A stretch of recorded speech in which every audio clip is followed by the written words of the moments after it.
स्वागत है आपका ब्रेक के बाद। तो लगातार नॉन स्टॉप इलेक्शन कवरेज हम आपको दिखा रहे हैं, जहां पर आखिरी अंतिम फाइनल राउंड में तीसरे चरण के तहत 5 बजे तक 65.48 वोट प्रतिशत का आंकड़ा सामने आया। उधमपुर जिले में सबसे ज्यादा 72.91% वोटिंग हुई। सबसे कम जिला बारामूला रहा 55.73। छंब में सबसे ज्यादा 77.35% वोटिंग हुई, जबकि सोपोर में सबसे कम 41.44 वोट प्रतिशत सामने आया। तो कहां सबसे कम, कहां सबसे ज्यादा, ओवरऑल वो भी आपने देखा। पहला, दूसरा और तीसरा चरण देखा जाए तो तीसरा चरण बाजी मार गया। ये देखिए ना, लगातार जो आंकड़े हैं वो इस बात की तस्दीक कर रहे हैं कि आप प्रोबेबिलिटी है पढ़ने की, वो भी लगातार निकलकर सामने आ रही है। अब आंकड़ा 65.48 है, वो और बढ़ेगा, यानी कि जो तीसरा राउंड में वोटिंग परसेंटेज सबसे ज्यादा निकल कर आई है, उसका भी जो वोटिंग मीटर है वो और ऊपर जाता हुआ नजर आएगा। यानी लोकतंत्र के इस महापर्व में लोगों ने अपनी जिम्मेदारी को बखूबी निभाया, शानदार तरीके से निभाया, तयमयता के साथ निभाया। और जो पूरा प्रोसेस था इलेक्शन कमीशन ऑफ इंडिया का, सिक्योरिटी पर्संस का, तमाम जम्मू कश्मीर की जनता का, इसके साथ ही जो अब तक बायकॉट करते रहे उनका भी, यानी ओवरऑल हर किसी ने लोकतंत्र के इस महापर्व में विश्वास जताने के साथ साथ अपनी भूमिका को अदा कर दिया है। चलिए, रमीज मखदूमी जी भी हमारे साथ ज्वाइन कर चुके हैं और दिनेश मल्होत्रा साहब भी हमारे साथ इस वक्त ज्वाइन कर रहे हैं। यानी दोनों प्रोविंसेस की पॉलिटिक्स को और ये जो 3 अलग अलग फेसेस में चुनाव संपन्न हुआ है शांतिपूर्वक ढंग से, पीसफुली, अच्छी पॉजिटिव रिस्पॉन्स अलग अलग जगहों से आया। लोगों ने पूरा कोऑपरेट किया और पॉसिबल बनाया कि चुनाव बेहतरीन तरीके से हो। प्रशासन के साथ कंधे से कंधा मिलाकर लोग खड़े रहे। रमीज मखदूमी साहब के पास पहले जाएंगे, उसके बाद दिनेश जी भी हमारे साथ ज्वाइन। चलिए, दिनेश जी ज्वाइन कर चुके हैं, पहले जरा इन्हीं से शुरुआत करते हैं। दिनेश जी, तीनों फेसेस कंक्लूड हो चुकी हैं चीजें, आप कैसे ओवरऑल तीनों फेसेस को कंक्लूड करेंगे? जिन एरियाज के अंदर जहां पर पोल परसेंटेज बहुत कम रहता था, डबल डिजिट में जाना बहुत बड़ी बात माना जाता था, इंटरनेशनल बॉर्डर हो, उसके पास वाले एरियाज हों, और डिलिमिटेशन के बाद और आर्टिकल 370 की एब्रोगेशन के बाद ये पहला चुनाव कंक्लूजन पर पहुंचे, तो किस तरीके से तीनों फेसेस को देखेंगे? 873 उम्मीदवार अब सीधे 8 अक्टूबर का इंतजार कर रहे हैं। देखिए आसिफ जी, सबसे पहले आप सबका बहुत बहुत शुक्रिया। दूसरी बात यह है कि अब तीनों फेसेस के चुनाव कंप्लीट हो गए। 3 फेज जो तीनों चरण के चुनाव कंप्लीट हो गए। अब ये सबसे बड़ी बात यह है कि डेमोक्रेसी की जीत हुआ।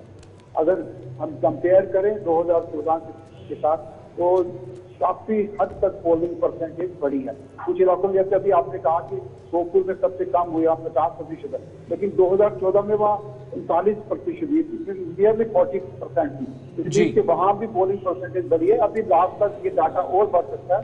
इसलिए मुझे लगता है कि सबसे बड़ी ये विक्ट्री है, डेमोक्रेसी की विक्ट्री है। लोगों ने अपना डेमोक्रेटिक इंस्टीट्यूशन में अपना विश्वास बहाल किया है। भारतीय लोकतंत्र की जम्मू कश्मीर में विजय हुई है। कौन जीतता है, कौन हारता है, अभी कहना बहुत मुश्किल है, लेकिन ये हम कह सकते हैं कि तीनों के सबसे पहले सबसे बड़ी बात है कि पीसफुल चुनाव हुए। तो छोटी मोटी घटनाएं होती रहती हैं, ये घटनाएं डेमोक्रेटिक प्रैक्टिस का एक पार्ट है। तो ये घटनाएं होना एक अच्छी बात है कि लोगों में उत्साह है, कैंडिडेट के वोटर्स आपस में लड़ना झगड़ना, ये छोटी छोटी बातें डेमोक्रेसी में ठीक है। लेकिन सबसे बड़ी बात है कि कोई बड़ी घटना नहीं हुई। अगर चुनाव से हम पहले की बात करें, जिस तरह से जम्मू समाज में लगातार मिलिटेंसी की घटनाएं हो रही थी, तो ये शक था कि कहीं चुनाव में ये अड़ंगा ना अड़ाए, चुनाव प्रभावित ना हो। लेकिन सब कुछ ठीक ठाक हुआ। सिक्योरिटी फोर्सेस को भी मुबारकबाद देनी चाहिए, जम्मू कश्मीर की एलजी एडमिनिस्ट्रेशन है इसको भी मुबारकबाद देनी चाहिए, और जम्मू कश्मीर के वोटर्स को भी मुबारकबाद देना चाहिए कि जिन्होंने इतनी बड़ी संख्या में इन चुनाव में पार्टिसिपेट किया। अच्छा दिनेश जी, बड़ा इंपॉर्टेंट ये है, जब हम जम्मू प्रोविंस को देखें या कश्मीर प्रोविंस को देखें, बाय एंड लार्ज 99.9% ये पीसफुल चुनाव रहे, माइनर 1-2 इंसिडेंट्स को छोड़कर। लेकिन अब जब तमाम प्रोसेस मुकम्मल हो गया है, ईवीएम्स के अंदर तमाम मतदाताओं ने अपनी अपनी राय दे दी है, 8 तारीख की सबकी नज़र है। जम्मू प्रोविंस को एंटायरली, चाहे वो पीर पंचाल है, चाहे वो चिनाब है या जम्मू है, इसे हम कैसे देखें? कहां पर किसको आप देख पा रहे हैं? अगरचे कमीशन की थोड़ी बहुत पाबंदियां हैं, खुलकर बात नहीं हो सकती है, लेकिन आपका जो 360 डिग्री व्यू है, जर्नलिस्टिक व्यू, वो क्या बता रहा है आपको? देखिए, इशफाक की सबसे पहली बात है कि इस चुनाव में बीजेपी ने जो पिछले 2014 में जो गलती हुई थे तो बीजेपी इसको जैसे हम कहते हैं कि पीर पंजाब रेस में बीजेपी इतनी मजबूत नहीं थी 2014 में, लेकिन इस बार बीजेपी ने जहाँ चुनाव रीजन को पूरा फोकस किया तो उस पर ज्यादा फोकस बीजेपी ने पीर पंजाब रेंज में किया। अगर देश के गृह मंत्री एक दिन में वहाँ 5 रैलीज कर सकते हैं, रक्षा मंत्री वहाँ जा सकते हैं, तो ये क्लियर इंडिकेशन है कि बीजेपी का फोकस इस बार पूरे जम्मू प्रोविंस में था। 43 की 43 सीट पर बीजेपी ने पूरा जोर लगाया। अब रिजल्ट 8 तारीख को सामने आएगा कि बीजेपी को क्या मिलता है क्या नहीं, लेकिन एज कम्पेयर टू कांग्रेस, जैसे कांग्रेस ने हाफ पार्टी की फाइट लड़ी, बीजेपी ने फुल फोर्स के साथ पूरी दमखम के साथ बीजेपी ने 47 की 47 सीटों पर चुनाव लड़ा और जोर शोर से लड़ा।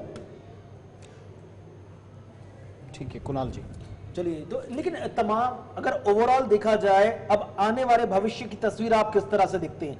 नो डाउट ये सवाल उठ रहा है कि जम्मू सेंट्रिक जो पॉलिटिक्स है या गवर्नमेंट है उसे भी हम देखते हैं, कश्मीर सेटल्ड जो पॉलिटिकल पार्टीज हैं उनका अपना एक पॉलिटिकल प्रेशर रहा है, लेकिन भविष्य की जो ओझल तस्वीर है क्या वो आपको ऐसी नजर आ रही है कि ऐसी सरकार बनकर आएगी जो 10 सालों में जो समस्याएं रही उनको आने वाले 10 महीनों में सुलझाया जा सके, या फिर जो हम दिल्ली में देखते हैं यूटी वाली सरकार कि भाई सेंटर में कोई और है, यूटी में पावर में कोई और है, खिचड़ी बनी हुई है, मुख्यमंत्री अपनी ही यूटी में धरने प्रदर्शन कर रहा है, एक ऐसी तस्वीर यहां पर आप देख सकते हैं? देखिए, अब दिल्ली की सरकार के साथ जो जम्मू कश्मीर की बनने वाली सरकार है उसको कंपेयर नहीं कर सकते, क्योंकि दिल्ली की सरकार, अगर फ्रेंकली मैं कहूँ कि दिल्ली की सरकार कई बार अननेसेसरी कंट्रोवर्सीज और कंट्री सेंटर के साथ लेती है, क्योंकि उनका एजेंडा बड़ा है। आम आदमी पार्टी देश एक नेशनल पार्टी बनना चाहती है, इसमें अननेसेसरी कई बार अननेसेसरी कंट्रोवर्सी भी देखिए।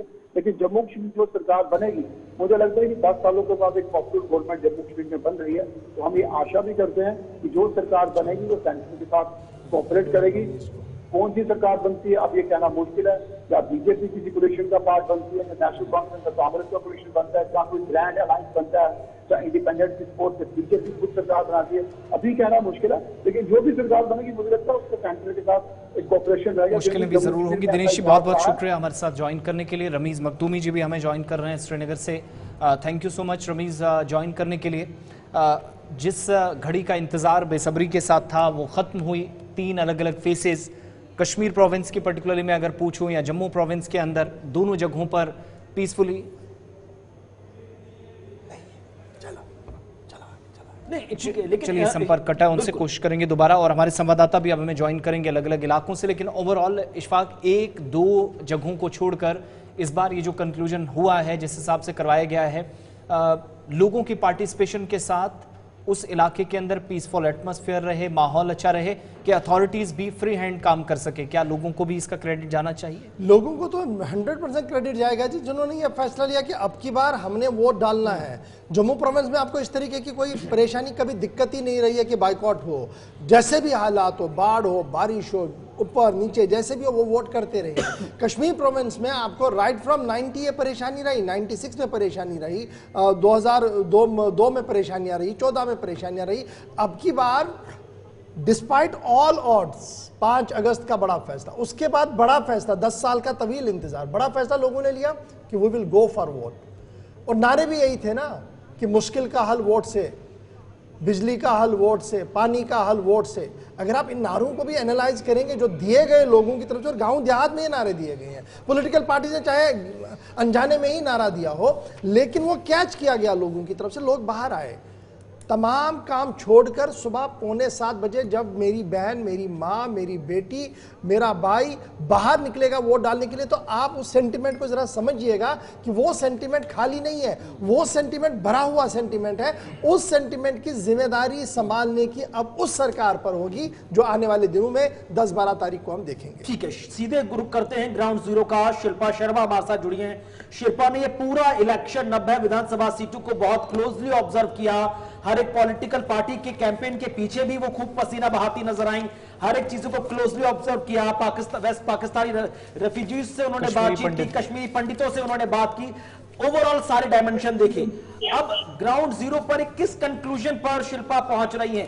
भयमुक्त, निष्पक्ष, शांतिपूर्ण और उत्साहवर्धक ये चुनाव निकलकर सामने आया। शिल्पा, जी बिल्कुल, देखिए जिस प्रकार से अगर मैं जम्मू की बात करूं तो जो वोटर टर्नआउट सामने आया 66% वोटर टर्नआउट सामने आया। हालांकि अब देखेंगे जम्मू में जब भी चुनाव होते हैं तो जम्मू से एक अच्छा परसेंटेज जो है वो सामने आता है। अगर हम बीते समय की बात करें 1996 की तो तब भी एक वोटर टर्नआउट जो जम्मू से सामने आया था बेहद ही अच्छा सामने आया था। 2002, 2008 और 2014 तक एक जम्मू से बेहद ही अच्छा टर्नआउट जो है वो देखने को मिलता है। और जिस प्रकार से सुबह से ही लंबी लंबी कतारों में जो है वो आम जनता अपने घरों से बाहर निकली और वोट अगर मैं बात करूं तो देखिए वोट जो मुद्दे रहे हैं नौजवानों के हो या फिर जिस प्रकार से बुजुर्ग हो और साथ ही साथ जो महिलाएं पहुंची हैं उन्होंने ये साफ तौर पर कहा है कि वो अब जो है वो अपना एक एमएलए चाहती हैं।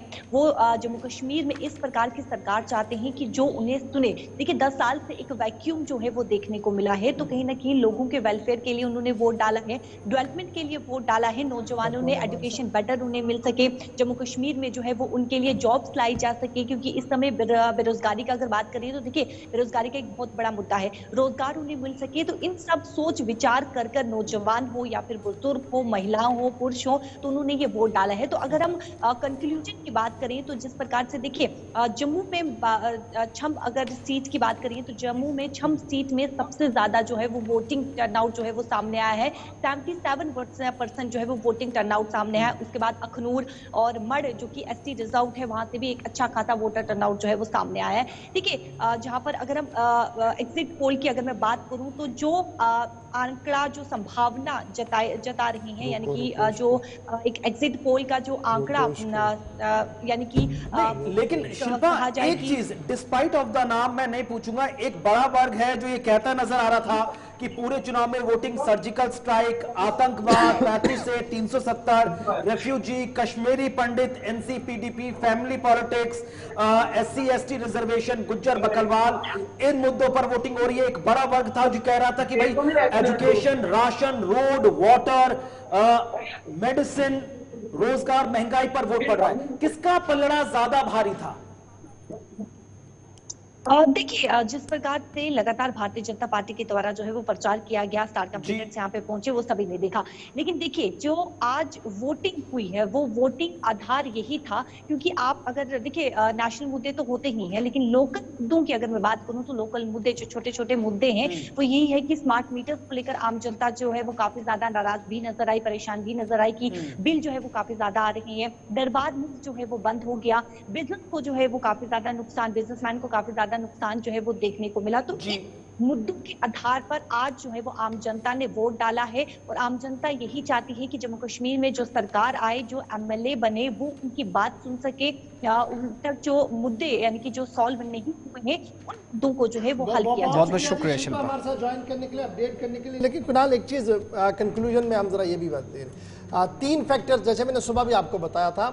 एक युवा जिसके आसपास सारा कैंपेन चला, जो सड़कों पर था, खेत में था, खलिहान में था, नारे दे रहा था।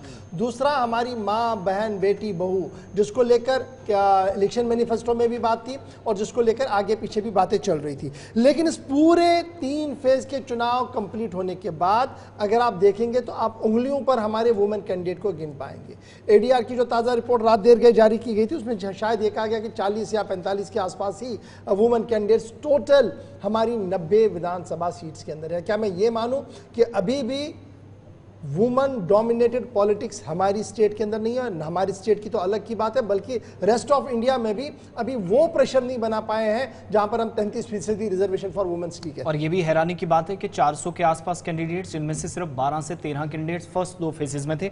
इमरान नाइक को हमारे साथ हैं। इमरान, इससे पहले वुमेन्स वाले सवाल पर जाएं, कंक्लूजन ओवरऑल तमाम 10 के 10 डिस्ट्रिक्ट्स में 18 सितंबर से अब तक 1 अक्टूबर तक जो कुछ हुआ जरा बताइएगा। ओवरऑल रिव्यू कैसे आप कर रहे हैं उस पोलिंग के प्रोसेस को, जिसके लिए इंतजार भी था, जिसमें हमने देखा कि बॉयकॉट का कोई फैक्टर नहीं था, बंद का कोई असर नहीं था और खुले मन से लोग बाहर आते हुए और यहां तक कि कैमरा को फेस करते हुए भी हमने देखे। देखिए इस इलेक्शन को हम from the very first day यही कह रहे हैं कि ये इलेक्शन जम्मू कश्मीर के अवाम के लिए इंतहाई अहमियत का हामिल रखते हैं। बड़ा इम्पोर्टेंट है ये जम्मू कश्मीर के लिए। इसमें 2-3 चीजें हैं। एक ये कि ये इलेक्शन इस वक्त यूटी में हो रहे हैं। 5 अगस्त के बाद सियासी, इंतजामी और आईनी तब्दीलियां यहाँ पे रोनमा हुई। साथ साथ ये भी कि 10 साल के बाद ये इंतखाबात हो रहे हैं। 5 अगस्त के बाद यहाँ आर्टिकल 370 35A का खात्मा भी हुआ। सो एक पॉलिटिकल जो लैंडस्केप है, जो सियासी मंजरनामा है, वो मुकम्मल तौर पर जम्मू कश्मीर में तब्दील हुआ। और जो एक डिमांड थी कि जम्मू कश्मीर में अवामी हुकूमत हो, जो 2018 के बाद नहीं थी, तो इस एतबार से इस इलेक्शन को बड़ा इम्पोर्टेंट माना जा रहा था और है भी, न सिर्फ जम्मू कश्मीर के अवाम सियासी सतह पर बल्कि मुल्की और बैनुल-अक़वामी सतह पर। जहां तक आपके सवाल का ताल्लुक है कि 18 सितंबर से जब ये इंतखाबात का आगाज हुआ, फर्स्ट, सेकंड और आज के फाइनल फेज में, जिस तरीके से हम देख रहे कि जो टर्न आउट आज भी 5 बजे तक का बड़ा अच्छा रहा और लगभग 60% वोटिंग टर्न आउट रहा, और जो कि जम्मू कश्मीर के ओवरऑल हिस्ट्री पर अगर नजर दोहराए या रिव्यू करें उसका, तो ये पहली बार हम देख रहे हैं कि किसी इंतखाबात में लोगों ने इतना बड़ा बढ़ चढ़ कर हिस्सा लिया है, खासकर कश्मीर में। पहली बात यह कि जम्मू कश्मीर की सियासत को मुल्क के मुख्तलिफ जो ये स्टेट्स या यूटीज है वहाँ की सियासत से कंपेयर करना मुझे लगता है। या दूसरा, कश्मीर की जो पॉलिटिक्स है वो डिफरेंट है जम्मू की पॉलिटिक्स से, और इसीलिए हम समझते हैं कि जब कश्मीर में आपके सोनावारी, बांडीपुरा, गुरेज या बाकी जो आज असेंबली कॉन्स्टिट्यूएंसीज थे जहाँ पे एक अच्छा टर्न आउट देखने को मिला है, तो इसको जम्मू से बिल्कुल डिफरेंट देखना पड़ेगा। वो इसलिए कि ये वही इलाके हैं, ये वही एरियाज है, ये वही लोग हैं जो पोलिंग बूथ पर जाने से गुरेज करते थे, जो बाइकआउट का असर हुआ करता था, हुर्रियत की कॉल हुआ करती थी, एक मिलिटेंसी का एक अलग खौफ हुआ करता था, ग्रेनेड्स का खौफ हुआ करता था। हालांकि किसी हद तक उसमें जो तब्दीली है वो काफी हद तक वो देखने को मिली है। तो इसी एतबार से हम देख रहे हैं कि आज लोग बढ़ चढ़कर फर्स्ट, सेकंड, तीनों फेजेस में सामने आए हैं कश्मीर में और वो अपना वोट कास्ट करें। ये बड़ी बात थी। इमरान, बहुत बहुत शुक्रिया। वक्त चूंकि थोड़ा कम है, कंक्लूजन पर जब हम पहुंच रहे हैं तो बाकी एरिया से भी जरा आपको अपडेट करते चलें। हमारे साथ फिदा हुसैन भी ज्वाइन कर रहे हैं और साहिल शमीम भी हमें ज्वाइन करेंगे। लेकिन ओवरऑल क्या इशफाक, ये जो सवाल पूछा जा रहा है कि नेशनल पर्सपेक्टिव से जम्मू कश्मीर को इस बार देखने की कोशिश हुई, खास तौर से भारतीय जनता पार्टी की तरफ से, ये किस हद तक कामयाब होगी? और एंटायरली जो जम्मू कश्मीर की पॉलिटिक्स को देश के अलग अलग हिस्सों से, केंद्र शासित प्रदेशों से, स्टेट से बिल्कुल डिफरेंट माना जाता था, वाकई में वो फर्क है या उसको खत्म करने की जो कोशिश हुई कि सब बराबर हैं, वो किसी हद तक रंग लाई? देखिए, आप जम्मू कश्मीर को किसी भी तरीके से नज़रअंदाज नहीं कर सकते। एक तरफ से एक बॉर्डर पर आपका पाकिस्तान है, दूसरे बॉर्डर पर आपके पास चाइना है, और दोनों की सूरत हाल ये है कि हमारी स्टेबिलिटी दोनों के साथ आज के दिन में नहीं है। इसलिए ये चुनाव जो है ये नेशनल इम्पोर्टेंस के बनते हैं।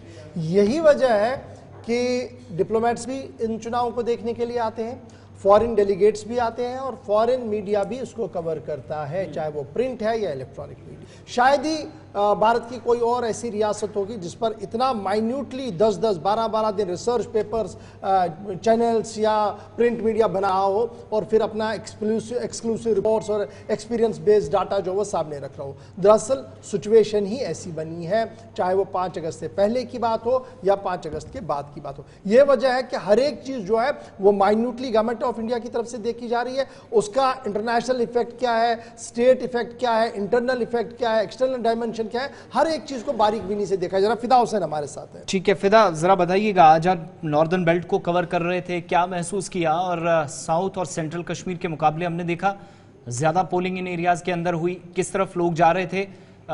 मैक्सिमम एरियाज के अंदर जहां ट्रेडिशनल फेसेस आमने सामने हुआ करते थे, इस बार उनके सामने ऑप्शंस बहुत सारे थे। और दूसरा, मुद्दों पर चुनाव हुआ या नहीं, इस सवाल का जवाब क्या आप लोगों के बीच में जाकर तलाश कर पाए?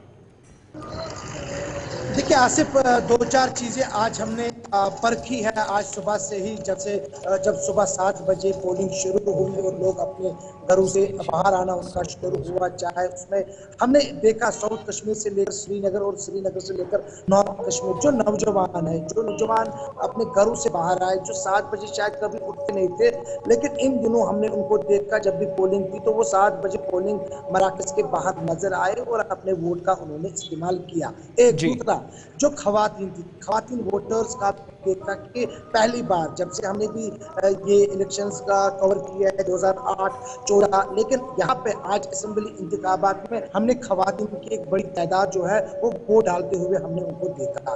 बुद्ध तो खवातीन है वो भी घरों में नहीं बैठे, आज एक एक वोट। जैसे हमने बहुत सारे लोगों के साथ बात की, उन्होंने कहा कि अगर हमारे घर में 6 लोग हैं हम 2 ही वोट डालते थे, लेकिन हमने सोचा कि 6 के 6 जो वोट है वो पड़ने चाहिए और एक वोट भी जाया नहीं होना चाहिए, क्योंकि एक वोट से भी कोई हमारा मेंबर असेंबली जिसको हम बनाना चाहते हैं वो हार भी सकता है, और वो एक वोट से में और कुपवारा में भी कई लोगों ने सैफुद्दीन सोज के उस वोट का उन्होंने जिक्र किया आज जब उन्होंने वो पार्लियामेंट में किया। उन्होंने कहा कि हमें वो तस्वीरें आज भी याद है, लेकिन डेवलपमेंट को लेकर ही यहाँ पर वोट दिए गए हैं। बहुत सारे मसाइल इन्होंने बताया, जैसे उन्होंने कहा कि हमें बिजली रहनी चाहिए सर्दियों में, और सर्दियों में हमारे यहाँ क्योंकि पहाड़ी इलाके बेसिक इश्यूज को टच किया गया। फिदा बहुत बहुत शुक्रिया हमारे साथ ज्वाइन करने के लिए। आखिरी हमारे साथ इस वक्त आखिर में हमें साहिल शमीम ज्वाइन कर रहे हैं, लेकिन उससे पहले कुपवाड़ा की तस्वीरें आपको दिखाते हैं कि दिन भर अलग अलग इलाकों के अंदर क्या रहा। तमाम पार्टी के लीडर्स न सिर्फ निगरानी कर रहे थे, पोलिंग स्टेशन पर जा रहे थे जो कि उनके कंसर्न बूथ्स थे। कैसर जमशेद लोन आपको नजर आ रहे हैं, मीर फयाज जो कि राज्यसभा के मेंबर भी रह चुके हैं, इसके अलावा बाकी तमाम लोग, सज्जाद गनी लोन थे या फिर चौधरी रमज़ान थे, वकारुल हक थे। मैक्सिमम एरियाज़ के अंदर तमाम लोग खुद तो मॉनिटरिंग कर रहे थे, लेकिन उनसे पहले लंबी कतारें मैक्सिमम एरियाज़ में नजर आई। साहिल शमीम के पास चलते हैं। साहिल, अपडेट कीजिएगा दिन भर का पूरा हाल अहवाल। शाम होते होते पोल परसेंटेज बहुत सारे एरियाज से खबरें आई कि काफ़ी अच्छी रही है। जी आसिफ, मैं आपको बता दूं कि जिस तरह से यहाँ पर जो 10 साल के बाद आज असेंबली इंतखाबात हुए हैं, लेकिन पुरअमन तरीके से हुए हैं। अगर हम बात करेंगे लाइन ऑफ कंट्रोल, केरन, टंगडार, मुच्छल, टीटवाल, जुमगढ़, बाकी जितने भी बॉर्डर इलाके हमारे, वहाँ पर भी जो है लोग घरों से बाहर, जोग तक जो लोग घरों से बाहर आए और वोट का इस्तेमाल किया है। अगर हम बात करेंगे कुपवाड़ा की 6 कॉन्स्टिट्यूंसी की, जिसमें लोलाब, कुपवाड़ा, त्रहगाम कॉन्स्टिट्यूंसी, करना कॉन्स्टिट्यूंसी, लंगेट या हंदवाड़ा कॉन्स्टिट्यूंसी की बात करेंगे, इस बार जो है वो वोटिंग की शरह जो है वो बिल्कुल अच्छी रही है। और इस इलेक्शन में हमने ये भी देखा है कि जो फर्स्ट वोटर है वो खुशी खुशी से आकर जो है अपने वोट का इस्तेमाल किया है। जी आसिफ, चलिए बहुत बहुत शुक्रिया साहिल शमीम हमारे साथ ज्वाइन करने के लिए। ओवरऑल पीसफुल माहौल में चुनाव हुए हैं, संपन्न हो गए हैं, लेकिन चलते चलते इशफाक, जो लोग हमें देख रहे हैं सोशल मीडिया साइट्स पर हैं, ऑफिशियल वेबसाइट पर हैं, दोनों हमारे चैनल्स पर, लोगों को बताना ज़रूरी कि 5 अक्टूबर उन तमाम लोगों के लिए जो हमारे साथ अब तक जुड़े, सवालों के जवाब दिए या हमारे साथ कॉन्टिन्यूसली किसी न किसी तरीके से डायरेक्टली इनडायरेक्टली जुड़े रहे, उन लोगों के लिए हम एग्जिट पोल के नतीजे भी जल्द कुणाल सामने लाएंगे। बिल्कुल, तो आखिरकार एक लंबी जद्दोजहद 10 साल बाद हुए इस चुनाव के बाद अब सबकी निगाहें मतदान से पहले एग्जिट पोल पर भी है, क्योंकि एग्जिट पोल पूरी पिक्चर से पहले एक अच्छा सा ट्रेलर दिखा देती है, और वो ट्रेलर हमेशा से एंटरटेनमेंट से फुल होता है, थोड़ा सस्पेंस होता है, थोड़ी सी मिस्ट्री भी होती है, और मिस्ट्री के साथ साथ एक फुल ऑन ड्रामा भी होता है। लेकिन तमाम चीजों से दूर जो एग्जिट पोल गुलिस्तान और जेके मीडिया के वेंचर की तरफ से सामने आएगा, हम पूरी तरह से अश्योर कर रहे हैं वो पूरी तरह से सच भी साबित होगा, क्योंकि ग्राउंड जीरो से लेकर बड़े बड़े पॉलिटिकल पार्टीज को रूल करने वाले कई चेहरों के साथ जब लगातार एक लंबी मैराथन चर्चा होती है, उसके बाद जाकर सही आंकड़े, सही तस्वीरें निकलकर सामने आती हैं। हजारों लोगों का इनपुट, आपका प्यार और आपका भरोसा हमारे साथ है, इसलिए आपसे वादा यह कि 5 तारीख को शाम को जब आपके सामने आएंगे 5:30 बजे से, तो आपको परत दर परत वो तमाम बातें बताएंगे, वो तमाम कॉन्स्टिट्यूएंसीज में ले चलेंगे जहां पर आपने अपना वोट किया है, और आपको वो तमाम सवाल याद दिलाएंगे जो हमने पिछले 1.5 महीने से आपसे पूछे, जिन सवालों का जवाब आपने आज अभी तक दे रहे हैं। वो तमाम सवाल कंपाइल किए गए और एक खाका खींचा गया। वो खाका है क्या? वो दरअसल आपका भरोसा है जो आपने हमारे साथ शेयर किया है। हम पूरी दुनिया के साथ वो शेयर करेंगे। 5 तारीख को हमारे साथ जरूर बनिएगा। एग्जिट पोल में शाम 5:30 बजे से लगातार आपको बताएंगे परत दर परत, कॉन्स्टिट्यूएंसी दर कॉन्स्टिट्यूएंसी, एक एक बात कि कौन हॉट सीट, कौन कहां पर किस तरीके से आगे पीछे हो रहा। फिलहाल हम तीनों को दे इजाजत। इलेक्शन 2024 अगर यहां खत्म जरूर हुआ है, लेकिन सबकी नजरें 5 तारीख और उसके फौरन बाद 8 तारीख पर रहेंगी, जब इन तमाम ईवीएम्स को सरकारी तौर पर खोला जाएगा और सरकारी अनाउंसमेंट्स भी होंगी। बहुत बहुत शुक्रिया आप सभी।